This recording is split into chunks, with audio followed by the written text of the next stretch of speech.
Assalamualaikum warahmatullahi wabarakatuh. Waalaikumsalam warahmatullahi wabarakatuh.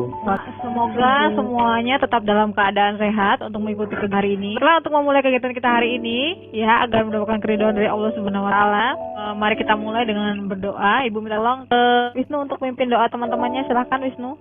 Sebelum kita mulai belajar, marilah kita doa terlebih dahulu. Berdoa mulai. Berdoa selesai. Sudah absen ke Google Form? Sudah, Bu. Sudah.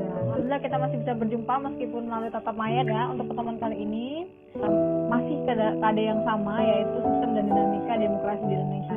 Jadi kalian sudah masuk ke indikator menganalisis prinsip-prinsip demokrasi di Indonesia sesuai dengan Pancasila dan Undang-Undang Dasar tahun 1945. Apa yang masih diingat dari pelajaran minggu lalu? Makna dari demokrasi, Bu. Apa adalah maknanya? Bahwa setiap orang itu memiliki pola dan pikir yang masing-masing, Bu. Jadi yang mereka pikirkan, yang mereka kasih pendapat itu setiap orang berbeda-beda. Jadi demokrasi itu maknanya beragam, tergantung siapa dan bagaimana mereka menerapkan itu semua. Ya, jadi yang bisa kita ambil dari pelajaran minggu lalu tadi, Dela sudah memasukkan ada makna demokrasi. Jadi makna berbeda-beda, tergantung dari siapa yang mengartikannya. Berarti ketika mau menerapkan prinsip demokrasi, segala perselisihan itu diselesaikan dengan jalan damai dan melembaga, dan perbedaan itu sebagai hal yang biasa dan menganggap wajar dari segala perbedaan. Nah, minggu ini kalian di sini akan mempelajari macam-macam prinsip-prinsip demokrasi Pancasila. Tujuan dari pertemuan kita kali ini adalah nanti kalian bisa menganalisis prinsip-prinsip demokrasi Pancasila di Indonesia sesuai Undang-Undang Dasar 1945. Nah, masih pertemuan ini kita nanti masih ada dua teknik penilaian.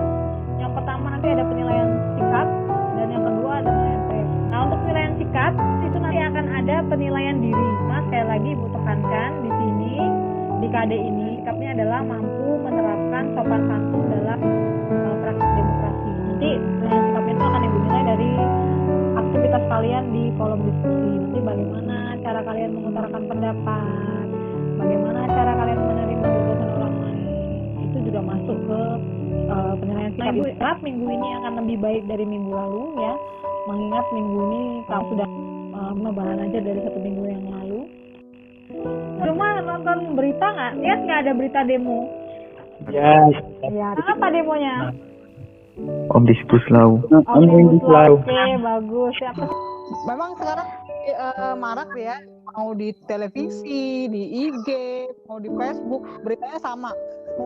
Yang menjadi trending topik adalah demonstrasi menolak UU Omnibus Law atau Undang-Undang Cipta Kerja. Emang demonstrasi itu apa sih? Kalau menurut pendapat saya, Bu, demonstrasi itu bentuk sebuah gerakan protes yang dilakukan oleh masyarakat hari ini. Kalau untuk masalah demonstrasi yang terjadi sekarang itu proses mahasiswa dengan penolakan Undang-Undang Cipta Kerja, Bu. Oh iya, bagus. Anda dapat kesimpulan memang demonstrasi itu merupakan salah satu mengutarakan pendapat. Ya, oke, dibuka dulu LKPD-nya. Di situ Ibu sudah menyertakan link berita. Sama-sama kita membaca berita dan menyaksikan video dalam berita tersebut. Habis baca berita tersebut, ada nggak pertanyaan yang muncul di benak kamu? Izin bertanya, apakah pihak DPR tidak dapat berkomunikasi dengan demonstran untuk bermusyawarah mufakat sehingga terjadi berbagai hal yang tidak diinginkan? Ada nggak yang bisa bantu jawab pertanyaannya Dela? Pertanyaannya Ibu simpan, nggak akan Ibu jawab. Nanti pertanyaannya akan terjawab setelah diskusi. Nah, demokrasi itu penerapannya itu sebenarnya ajarannya universal, tetapi pelaksanaannya disesuaikan dengan nilai kultural yang berlaku di suatu negara. Nah, kebetulan di Indonesia kita punya Pancasila, makanya disebut nanti demokrasi Pancasila. Setelah ini kita akan sama-sama mendiskusikan berita tadi itu merupakan bahan bakar kita untuk belajar hari ini. Untuk melakukan diskusi, menjawab pertanyaan dalam LKPD, kalian boleh mencari referensi dari sumber manapun, dari internet boleh, dari bahan ajar yang sudah Ibu kasih juga boleh, dari buku cetak juga boleh. Tapi sebelumnya, silahkan kalian menonton video yang sudah Ibu buat, video pembelajaran yang sudah Ibu buat sebagai tambahan informasi. Assalamualaikum warahmatullahi wabarakatuh. Apa kabar semuanya?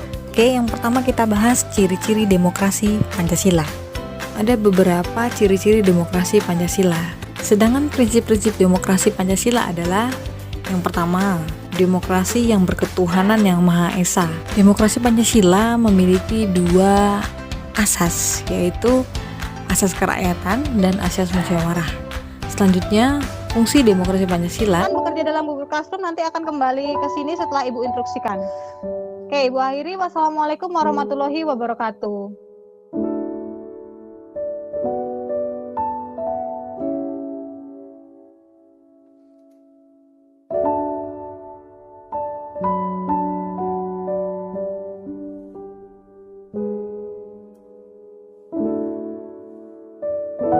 Assalamualaikum warahmatullahi wabarakatuh.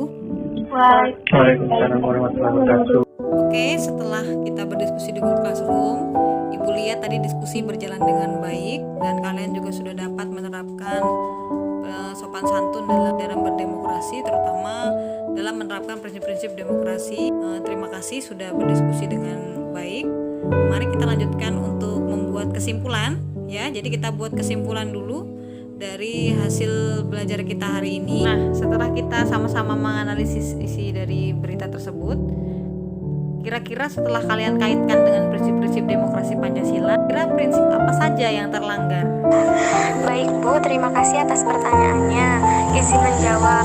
Menurut saya prinsip-prinsip yang telah dilanggar adalah prinsip yang kedua, yaitu tentang demokrasi dengan kecerdasan. Kenapa? Karena dari demo yang kita lihat kemarin banyak yang berdemo menggunakan kekerasan serta fisik Bu, bukan dengan pemikirannya. Selain itu juga ada prinsip yang ketiga, yaitu demokrasi yang berkedaulatan rakyat. Karena demo kemarin itu pembahasannya tentang Omnibus Law dan banyak masyarakat serta mahasiswa yang tidak setuju, namun tetap dilanjutkan pengesahannya. Oke, jadi dua ya disebutkan oleh Dela. Terima kasih Dela. Yang pertama tadi demokrasi dengan kecerdasan yang terlanggar. Kemudian yang kedua ada demokrasi dengan kedaulatan rakyat. Selanjutnya ada yang mau menambahkan lagi? Izin menjawab. Jadi terdapat pelanggaran prinsip demokrasi yang keenam, yaitu demokrasi dengan hak asasi manusia. Saat unjuk rasa demokrasi Omnibus Law Undang-Undang Cipta Kerja, korban itu berjatuhan. Pelanggaran HAM juga teridentifikasi dari penyiksaan yang dilakukan kepada massa aksi yang tertangkap dan ditahan. Mereka ditelanjangi dan dipukul. Iya. Satu lagi ya, jadi demokrasi dengan hak asasi manusia ya. Oke. Selanjutnya menurut kalian apakah yang seharusnya dilakukan untuk mencegah terjadinya demo anarkis tersebut? Apakah anggota DPR seharusnya menemui demonstran atau ada pendapat lain? Bu, izin menjawab. Jadi menurut saya itu perlu, dengan catatan jangan sampai ada tindakan kekerasan maupun anarkisme dari pihak kepolisian, DPR, mahasiswa maupun masyarakatnya. Karena DPR juga harus mendengarkan aspirasi dari rakyatnya.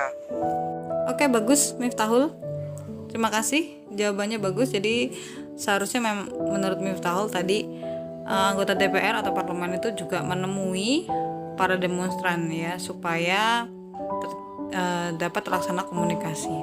Sekian hasil diskusi kita hari ini. Dapat disimpulkan bahwa tadi sudah disebutkan oleh teman-teman kalian ya, ada 3 prinsip demokrasi Pancasila yang dilanggar, yaitu ada demokrasi dengan kecerdasan, demokrasi dengan berdasarkan kedaulatan rakyat, dan yang selanjutnya ada demokrasi dengan hak asasi manusia. Oke, bagus. Untuk minggu depan kita akan lanjutkan ke periode perkembangan demokrasi di Indonesia dari dari awal kemerdekaan sampai dengan sekarang ya. Sampai sini ada yang ditanyakan? Cukup? Oke. Demikian pembelajaran kita hari ini. Semoga ilmu hari ini bermanfaat dan barokah. Selanjutnya Ibu akhiri. Wassalamualaikum warahmatullahi wabarakatuh. Waalaikumsalam warahmatullahi wabarakatuh.